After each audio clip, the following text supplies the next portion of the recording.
Another attorney commercial with big promises? Millions of dollars, practicing law 24 hours a day, blah, blah, blah. Let's get rid of the smoke and mirrors. None of that really matters. What does matter? Having a medical doctor as your attorney. That matters.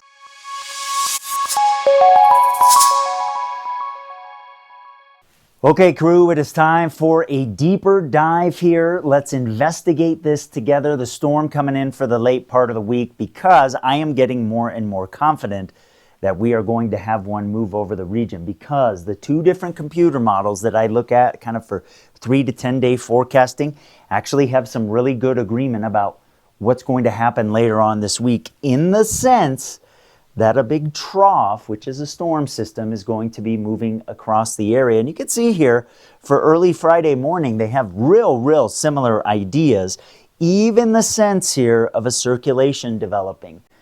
I'm not totally sold on that yet, but if that happens, some parts of the area are going to get some good snow. I think we'll have some impacts for the Friday morning commute. We'll start to see the snow come in on Thursday afternoon. Higher terrain areas of southern Colorado, up across the Palmer Divide and northeastern Colorado, so Black Forest will get it before areas like Pueblo and parts of the southeast plains.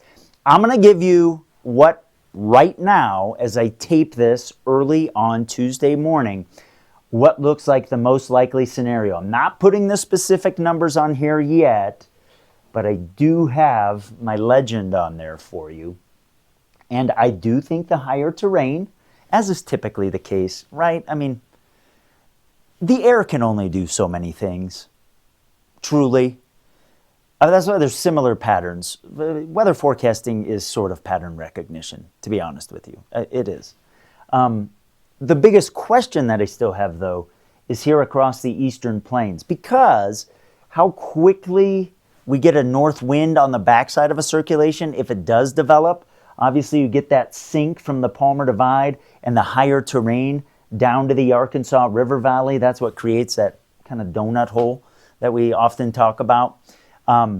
We've got to see if there's a circulation already off to the southwest and it's kind of slow in moving east, we'll get more snow down here than what is being shown now. But right now, I think, 3 to 7 inches at least is a pretty solid idea for our local mountains. There may be spots that end up closer to a foot. Friday morning will be rough between the Springs and Denver because the wind will be picking up.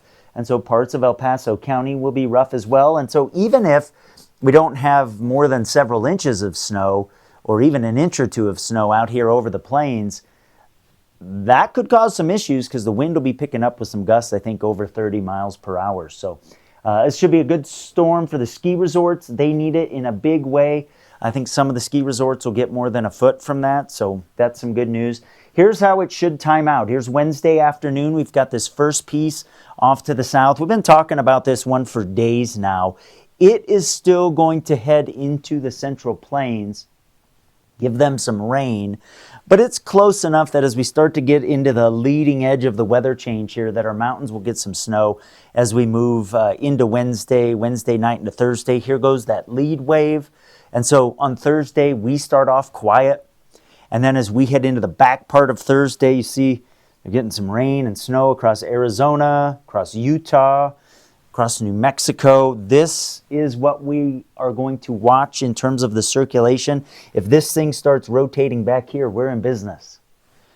If it starts it right here, we'll kind of see the wind pick up quicker. So we'll watch that one over the next couple of days. I'll give you an update. But you see here by Thursday afternoon, the mountains are getting snow. We're starting to get snow here along our local mountains as well. And then as we head into Thursday night, regardless of what's happening with that circulation, we're kind of getting the main part of the trough moving overhead, and we get that snow into Friday morning. And then again, how quick does that north wind develop on the backside of this system? Because that's when you start to get the wind here that creates that hole. Whoops, thought I grabbed my tool there. And double click it. Still getting used to my interactive monitor. We're going to have fun with this thing over the next couple of years. But again, we'll watch that. Travel issues, though, probably will be with us on Friday. Again, a lot more on this storm here over the next couple of days. You're watching Peaks to Plains weather.